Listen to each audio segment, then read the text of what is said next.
This is a dynamic warm-up to help get all of those joints nice and supple and ready for the day. We're going to start with the feet and work our way all the way up to the head, and then do a nice roll down to get all of this up. So first thing we're going to do is take one foot and plop it out in front of you. So you're not going to be putting a whole lot of weight into this foot, so think about just plopping it out in front of you. Not here, but here. So plop that foot out in front of you, and then we're just going to roll onto the outside edge of our foot. Put a little weight in there, as much as is comfortable for you. There should be no pain. What you should be feeling is right in this area right here. And we'll do that 3 to 5 times, and then switch to the other side. Plop that foot, roll,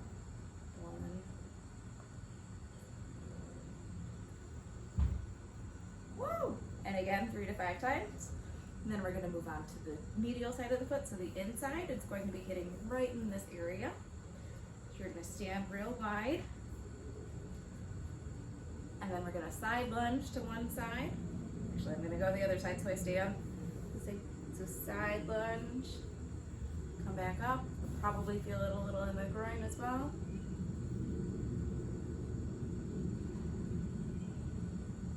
Keeping your back nice and straight. Roll up onto that side.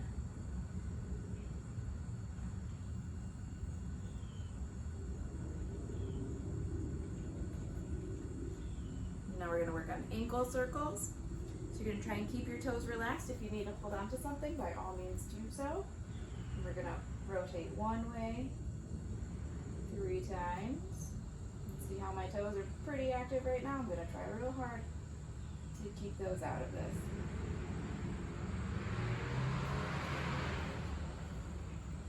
And then I'll roll the other way 3 times. 3 to 5. And then switch feet.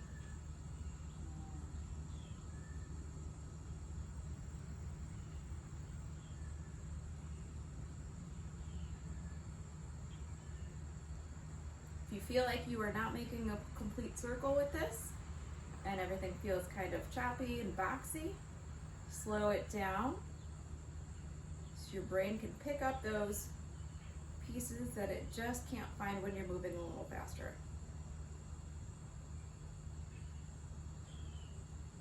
Okay, so 3 clockwise, 3 to 5 clockwise, 3 to 5 counterclockwise. Next we're going to move on to the knees. So we're going to skin the knees. Just going to rub all around the outside, top, back, middle, inside, all the skin around the knees. And both above.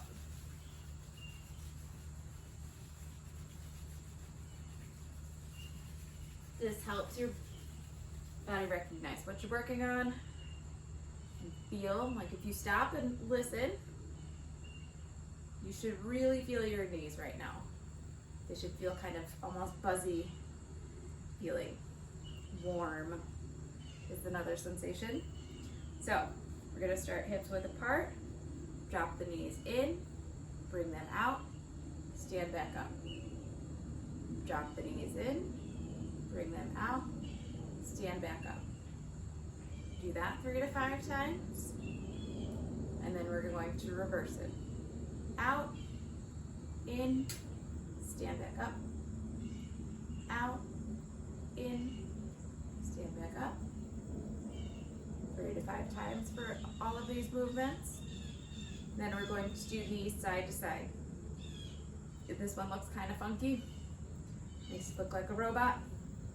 So you're going to drop the knees to one direction, about a 45-degree angle-ish, keeping your torso straight, so you don't want to come over here. Keep that torso straight, slide over, stand back up. So what you don't want to do is this. You want to keep your torso straight. If you need to stare at a target straight ahead, really focus on keeping that sternum straight ahead. Knees, stand back up. You see, for me, when I go to the right, I automatically want to rotate a little bit to the right. 3 to 5 of those.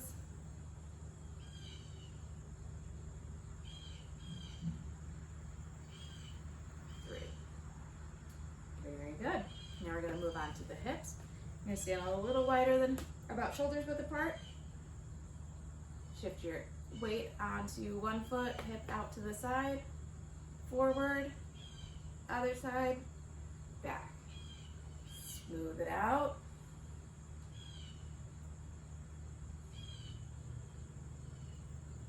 And then we're going to go the other way. Side, forward, other side, back. And smooth it out. You're countering your shoulders with your hips. So it's just in the hips. It's not up here. Just the hips, like you're scraping us, drawing a circle with your hips. Okay, and then we're gonna do thoracic mobilization. So our next thing is going to be basically cat-cows, except we're just doing the rib cage. So what you're going to be doing is you can place your hands on your hips, you can place your hands on your sternum, wherever you can feel that movement more. I'm gonna place my hands on my hips right now just so that they're out of the way. So you're gonna bring your sternum forward and then back. So feel the movement just from the rib cage. So we're not doing this, we're not doing this. Just the rib cage. It's not a huge movement. If you need to touch the sternum to feel it, you can even do that skin stim here. Back, forward.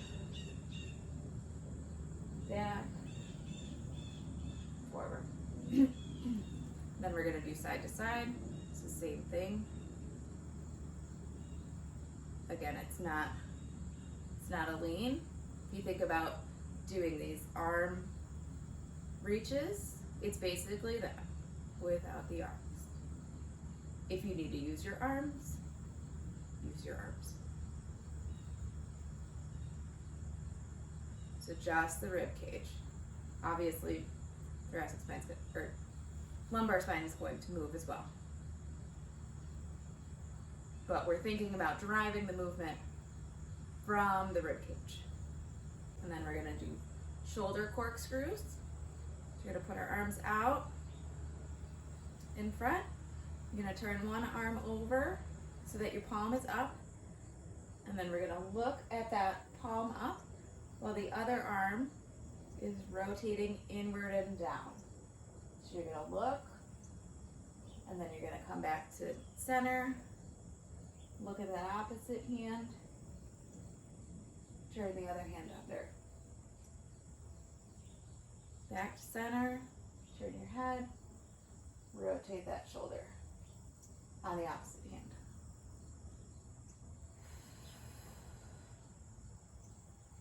A nice exhale on that rotation.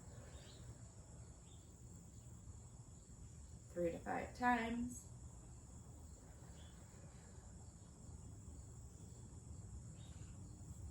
Okay, and then we're going to do elbow circles. So we're going to start with our palms down. We're going to bring our hands in, brush your neck, palms up, palms back down, hands in, palms up, palms back down, hands in, palms up, and then we're going to reverse that. So we're going to palm up, hand in, brush your cheeks, palms down. Turn over, brush your cheeks, palms down. Over, cheeks, palms down. We're going to do skin stim on our wrists, getting right in this area right here, all the way around. Tons of mechanoreceptors in there, our feel-good receptors. Rubbing here will bring lots of attention and yummy goodness to this area. Also good if you're just feeling a little tight in your wrists after typing or sitting or knitting or whatever it is that you might be doing. That is a lot of wrist movement. So you're going to do both sides.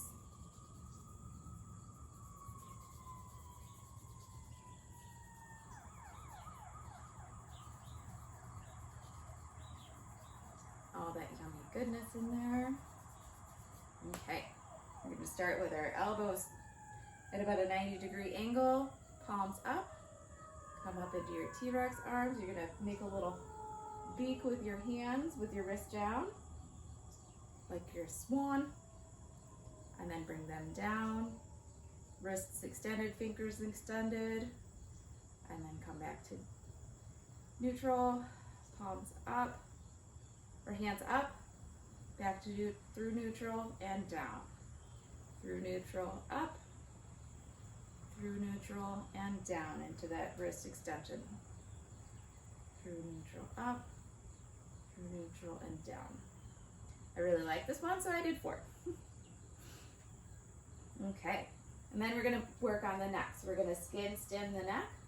So it's going to be all this area from the base of your head down to that big bump right there, which is C7, T1,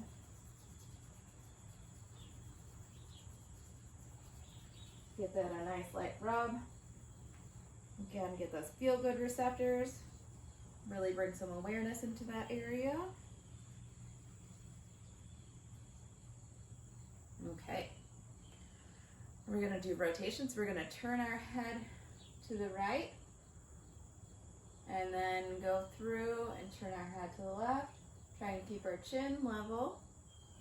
And I want you to focus on that movement at the lower vertebrae. We're not forcing this, so if there's any place where it feels like restricted, so if you get here and you don't feel like you can do anymore, you're just going to stop here and then go back through. Turn. If you would like, you can also turn your head and grab the skin of the lower neck and pull it the opposite way to help facilitate that movement, which would look like this. So you're just placing your hand on the skin right at that big bone at the bottom of your neck and just pulling the opposite way that you're rotating. So if you think opposite hand, opposite way, opposite hand, opposite way. Not necessary, but definitely feels great. And we're going to do lateral side bend. So ear to shoulder. We don't want to do this. We don't want to bring our shoulder up. It's not about reaching your shoulder. It's just about getting some movement into that side flexion and extension. You also want to think about, instead of just dropping your head over, kind of coming up and over in an arch. Trying to keep your face level, not lifting your chin or looking down. If you need to, you can always tuck the chin.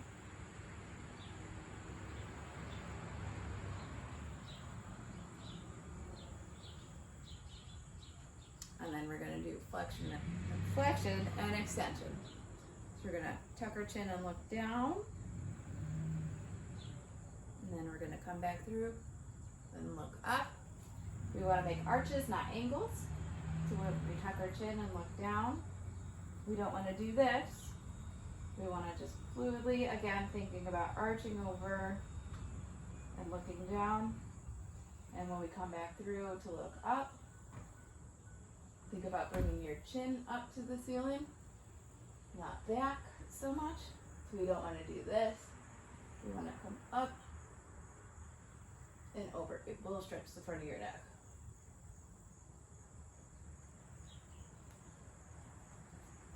Very good. And then we will do a roll down. So what we're going to do is we're going to start at the base of our skull and roll all the way down to the floor and then roll back up. One vertebrae at a time, starting from the top of the head, and then on the way back up, we're going to start from the sacrum and do each vertebrae all the way up, with the top of our head being the last thing that moves. So we're going to roll down, vertebrae by vertebrae.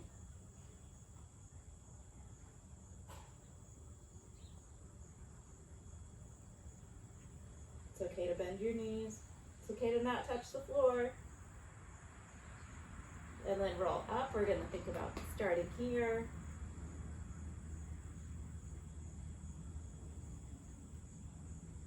And rolling up. See, I'm leading with my spine. A little farther up.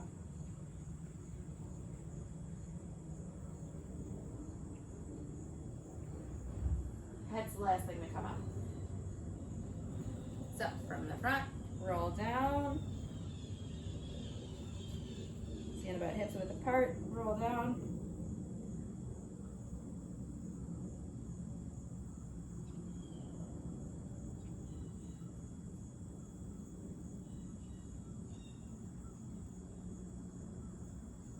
And then come back up.